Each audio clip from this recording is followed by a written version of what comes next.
Hello students, myself Vandana Dave from Civil Department. Welcome to our lecture of Construction Project Management, and today we will continue with your unit number 1 is Construction Project and Organization Management. So here is your today's topic. So first one is Construction Work Manager and his quality, and second one is responsibilities of site supervisor. Clear.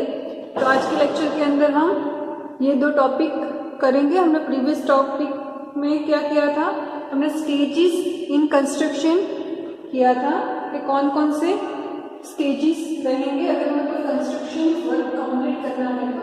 तो आज हम सबसे पहले देखेंगे construction work manager and his qualities.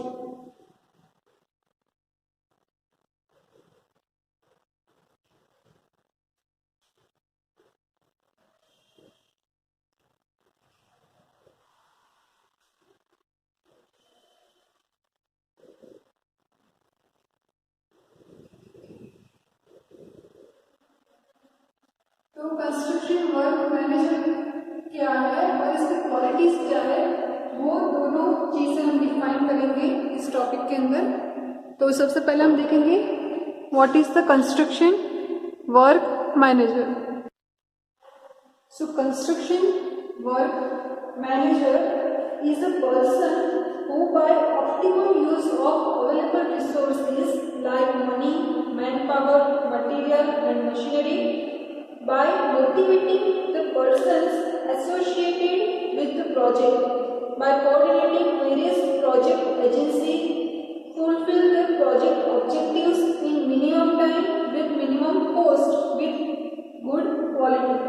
यानी कि construction work manager या construction manager कौन है, तो वो ऐसा एक पर्सन है कि जो आपका ऑप्टिमम यूज करता है आपके जितने भी रिसोर्सेज है जैसे कि मनी, मैन पावर, मटीरियल और मशीनरी का. क्लियर. और इसकी प्रोजेक्ट के साथ जितने भी पर्सन्स इसको रिलेट करते हैं सभी को ये वो कोऑर्डिनेट करता है. क्लियर. और जो भी प्रोजेक्ट का जो गोल है वो अचीव करता है with minimum time, minimum cost and with good quality. तो वो हो गया आपका construction manager. So construction manager क्या है, तो कंस्ट्रक्शन मैनेजर वो पर्सन है जो ऑप्टिमम यूज यानी कि अच्छे से अच्छा यूज करता है जो भी रिसोर्सेज है जैसे कि मैन पावर, मटीरियल, मशीनरी. ये उस सभी का अच्छे से अच्छे यूज करता है. और प्रोजेक्ट के अंदर जो भी पर्सन रिलेट करते हैं वो सभी के बीच क्या करता है, coordination with each other.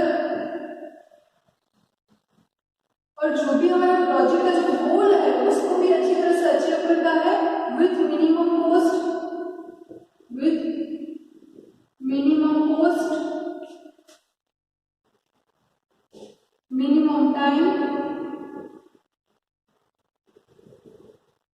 and with good quality of work. Quality of work.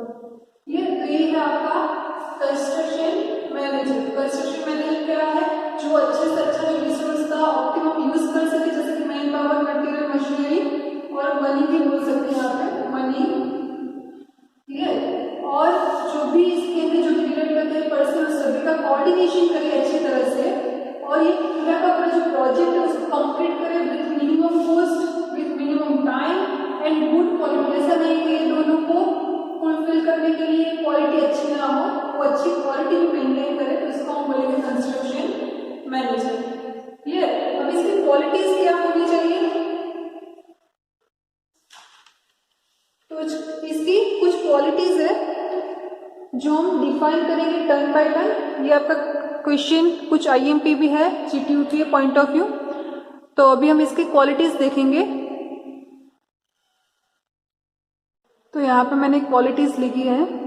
तो कौन कौन सी क्वालिटीज है, तो आपकी 10 नंबर ऑफ क्वालिटीज है, होनी चाहिए कोई भी कंस्ट्रक्शन मैनेजर है उसके अंदर। तो सबसे पहले है कैरेक्टर, उसके बाद है इंटीग्रिटी, उसके बाद है डिवोशन टू ड्यूटी, उसके बाद है हार्ड वर्किंग, उसके बाद है लीडरशिप, उसके बाद है नॉलेज, उसके बाद है sharp and proper assessment of situation, उसके बाद है फोरसाइटनेस, उसके बाद है decision making and last one is problem solving. तो ये क्वालिटीज अगर कोई भी कंस्ट्रक्शन मैनेजर है उसके अंदर ये क्वालिटीज होनी चाहिए। क्लियर? तो अभी हम टर्न बाय टर्न सभी क्वालिटीज को डिफाइन करेंगे। तो सबसे पहले है कैरेक्टर। तो कोई भी अगर कंस्ट्रक्शन मैनेजर है, जो भी पर्सन है कंस्ट्रक्शन मैनेजर, उसका कैरेक्टर अच्छा होना चाहिए। ऐसा नहीं है उसका कैरेक्टर गंदा हो, ऐसा कैरेक्टर नहीं चलेगा। ये कैरेक्टर वाइज कितना होना चाहिए? अच्छा होना चाहिए, गुड कैरेक्टर होना चाहिए। क्लियर? तो ये आपकी फर्स्ट प्रायोरिटी रहेगी कोई भी कंस्ट्रक्शन मैनेजर की कि उसका जो कैरेक्टर है वो अच्छा होना चाहिए। क्लियर? उसके बाद है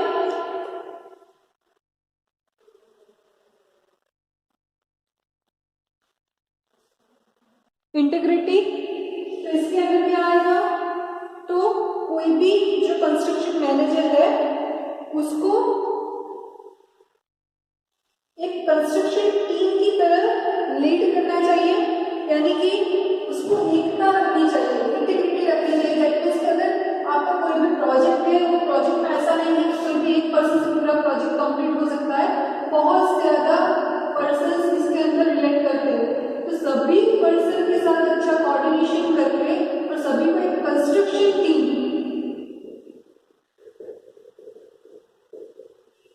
सभी को एक कंस्ट्रक्शन टीम बना के वर्क करें, तभी वो एक अच्छा कंस्ट्रक्शन मैनेजर होगा। क्लियर? तो ये इसका सेकेंड क्वालिटी होना चाहिए। उसके बाद है नंबर 3 डिवोशन टू ड्यूटी। तो इसका मीनिंग क्या होगा कि आपका जो भी आपकी ड्यूटी है उसकी तरफ आपको लॉयल रहना चाहिए, उसकी तरफ आपको डिवोट रहना चाहिए, यानी कि जो भी आपकी ड्यूटी है उसको अच्छी तरह से कंप्लीट करनी चाहिए। जो भी टाइम ड्यूरेशन दिया है उसके अकॉर्डिंग अच्छी तरह से वर्क करना चाहिए, यानी कि वो अपनी ड्यूटी से अच्छी तरह से लॉयल रहे। तो इसकी क्वालिटीज होगी नंबर 3। उसके बाद है हार्ड वर्किंग।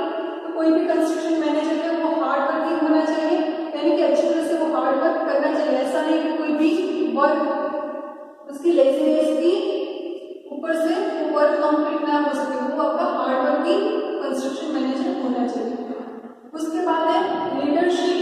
तो कंस्ट्रक्शन मैनेजर है वो अच्छी तरह से लीड करता हो ऐसा होना चाहिए, क्योंकि इसके अंदर कोई भी कंस्ट्रक्शन मैनेजर है उसके अंदर बहुत ही ज्यादा जो भी सुपरवाइजर है या फिर जो भी लेबर है वो सभी लोग इसके अंदर में वर्क कर रहे होते हैं। तो सभी को अच्छी तरह से कोऑर्डिनेट करके अच्छी एक लीडरशिप बनानी चाहिए। उसके बाद नेक्स्ट नॉलेज। तो जो भी कंस्ट्रक्शन मैनेजर है उसको अपनी जो भी अथॉरिटी है उसके रिगार्डिंग उसको अच्छी नॉलेज होनी चाहिए। जो भी कंस्ट्रक्शन का वर्क कर रहा है तो उसके रिगार्डिंग उसको अच्छी नॉलेज होनी चाहिए। इस तरह से कोई भी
अगर डिसीजन लेना है तो वो अच्छी तरह से डिसीजन ले सके, ऐसा नहीं है कि वो इसके अंदर वो खुद ही कंफ्यूज हो जाए।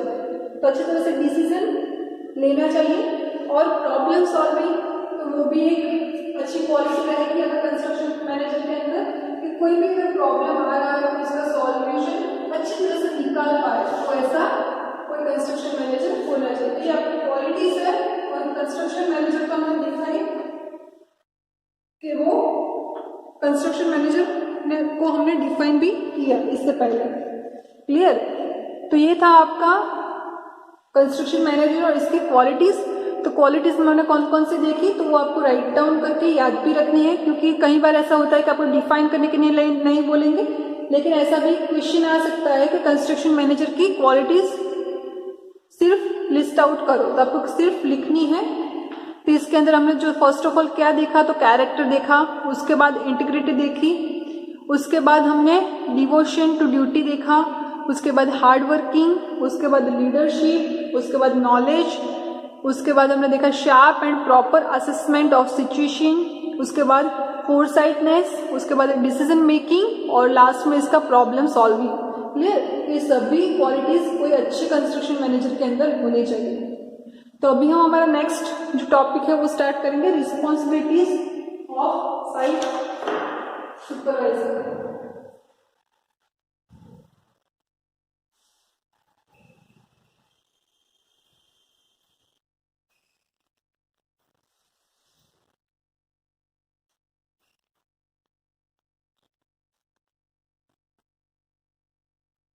क्या क्या रिस्पॉन्सिबिलिटीज होनी चाहिए साइट सुपरवाइजर की?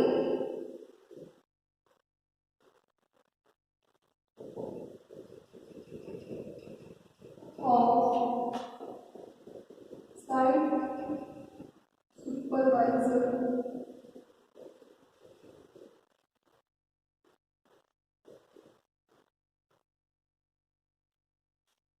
क्या क्या रिस्पॉन्सिबिलिटीज होनी चाहिए यानी कि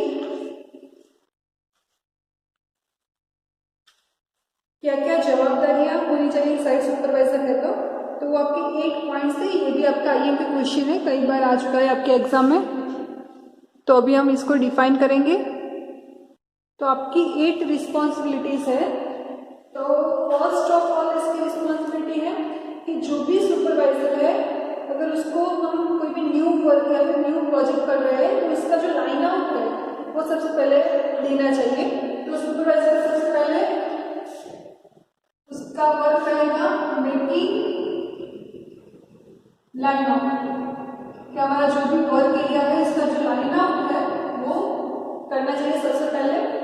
उसके बाद नेक्स्ट है कि जो भी मटेरियल है साइट पे उसका जो अच्छी तरह से स्टोर करना चाहिए, यानी कि अगर सीमेंट, सैंड और कोई भी अगर एग्रीगेट है या फिर ब्रिक है, तो जो भी मटेरियल है उसको अच्छी तरह से स्टोर करना चाहिए।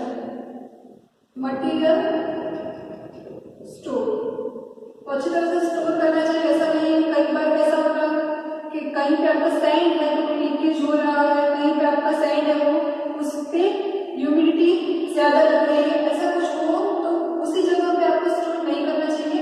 जहाँ पे आपका ड्राई रीजन हो वहां पे उसको स्टोर करना चाहिए। तो मटेरियल को अच्छी तरह से स्टोर करना चाहिए। उसके बाद जो भी आपका ड्राइंग एंड स्पेसिफिकेशंस है उसके अकॉर्डिंग आपका वर्क हो रहा है कि नहीं हो रहा है, तो आपको इंश्योर करना चाहिए कि आपका वर्क जो है वो आपके ड्राइंग और स्पेसिफिकेशंस के अकॉर्डिंग हो रहा है। तो work as per drawing and specification. Clear? Number 4। तो इसकी फोर्थ जो रिस्पॉन्सिबिलिटी है कि जो भी वहां पे लेबर आ रहा है तो वो लेबर का जो भी रिकॉर्ड है डेली वो इसको रखना होगा। जो भी साइट सुपरवाइजर है वो डेली लेबर रिपोर्ट।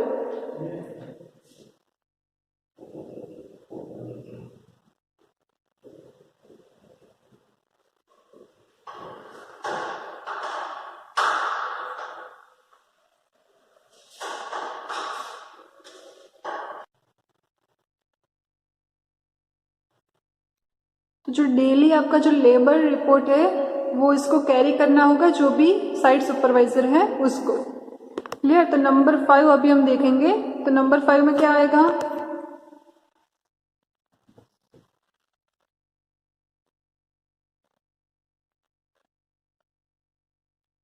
तो नंबर 5 में आपका आएगा कि जो भी आपका कंस्ट्रक्शन वर्क चल रहा है उसके जो भी बिल है या फिर जो भी मेजरमेंट है वो रेडी करने होंगे, जो भी साइट सुपरवाइजर है यो। तो आपके bill and measurement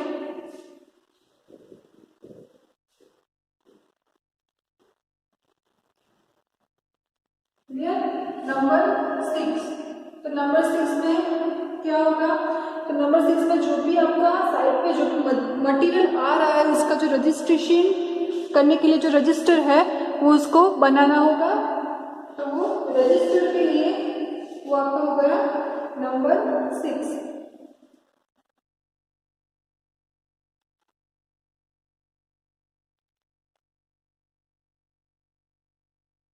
material register, material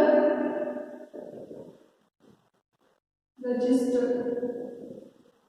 clear. Number 7। तो नंबर 7 में क्या आएगा इसका? तो जो भी आपका लेबर है या फिर जो भी वर्कर है उसको हमारे जो भी कंस्ट्रक्शन के लिए जो भी उसको रेगुलरली जो भी आपको इंस्ट्रक्ट करना है वो आपका साइट सुपरवाइजर के रिस्पॉन्सिबिलिटी में आएगा। तो instruct to the labour, instruct to the labour. Clear. और आपका जो लास्ट रिस्पॉन्सिबिलिटी है वो ऐसा है कि आपका जो भी हायर अथॉरिटी है जो भी आपका, तो उसको आपको जो भी कंस्ट्रक्शन वर्क की जो भी डिटेल्स है वो उसको पास ऑन करनी होगी। क्लियर।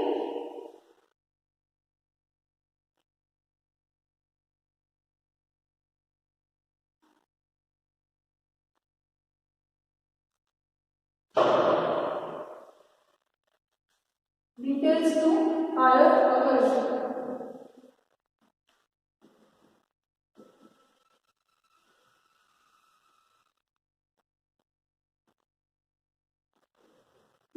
टोटल 8 रिस्पॉन्सिबिलिटीज है ऑफ साइट सुपरवाइजर जो आपको याद रखनी है। तो सबसे पहले हमने क्या देखा? तो सबसे पहले हमने देखा कि जो आपका लाइन आउट जो करना है साइट पे वो आपका फर्स्ट रिस्पॉन्सिबिलिटी रहेगा। उसके बाद जो भी मटेरियल आ रहा है आपका सीमेंट, सैंड, एग्रीगेट जो भी है उसका अच्छी तरह से स्टोर करना होगा, अदरवाइज वो आपका डैमेज हो सकता है जो भी मटेरियल है वो। उसके बाद आपका जो भी वर्क हो रहा है वो एज पर आपका ड्राइंग या फिर स्पेसिफिकेशन के अकॉर्डिंग हो रहा है कि नहीं हो रहा है वो आपको चेक करना होगा। उसके बाद जो भी डेली लेबर का जो रिपोर्ट है वो आपके पास होना चाहिए कि कौन से लेबर कब आ रहे हैं और कौन से नहीं आ रहे, तो वो डेली लेबर का जो रिपोर्ट है वो भी आपके पास होना चाहिए। उसके बाद जो आपका बिल एंड मेजरमेंट का जो चेकिंग वो भी एक साइट सुपरवाइजर की रिस्पॉन्सिबिलिटी है, जो bill checking and measurement checking का आता है इसके अंदर वो। उसके बाद जो मटेरियल का रजिस्टर है वो भी बनाना है कि जो डेली आपके जो भी मटेरियल आ रहे हैं तो मटेरियल कितनी क्वांटिटी के हैं, वो उसकी क्वालिटी कितनी है, वो सब कुछ एक मेंटेन करने के लिए मटेरियल जो रजिस्टर है वो बनाना होता है साइट पे। उसके बाद है नंबर 7। तो आपको जो भी वर्क करना है आज के दिन में जो भी वर्क करना है वो आज के दिन ही लेबर को इंस्ट्रक्ट करना होता है, तो वो आपकी एक रिस्पॉन्सिबिलिटी रहेगी। और नंबर 8 है जो डिटेल्स आपका वर्क का प्रोसेस कहाँ तक गया तो उसकी जो भी डिटेलिंग है वो आपको हायर अथॉरिटी को आपको मूव ऑन करनी होती है, यानी कि जो भी है उसको फॉरवर्ड करनी होती है जो भी डिटेल्स है वो, कि आपके जो भी साइट पे जो भी वर्क हुआ है वो इतना हुआ है या फिर इससे कम या फिर ज़्यादा हुआ है, तो वो जो भी प्रोसेस की जो डिटेल्स है वो आपको हायर अथॉरिटी को फॉरवर्ड करनी होती है या फिर पास ऑन करनी होती है। क्लियर। तो आज के लेक्चर में हमने क्या देखा? तो construction work manager, what is the construction work manager देखा, इसकी क्वालिटीज क्या है वो देखी, और हमने रिस्पॉन्सिबिलिटीज ऑफ साइट सुपरवाइजर भी देखा। क्लियर। सो अभी हम नेक्स्ट लेक्चर में आपका कंटिन्यू करेंगे। So to be continue the next lecture. Thank you for the watching.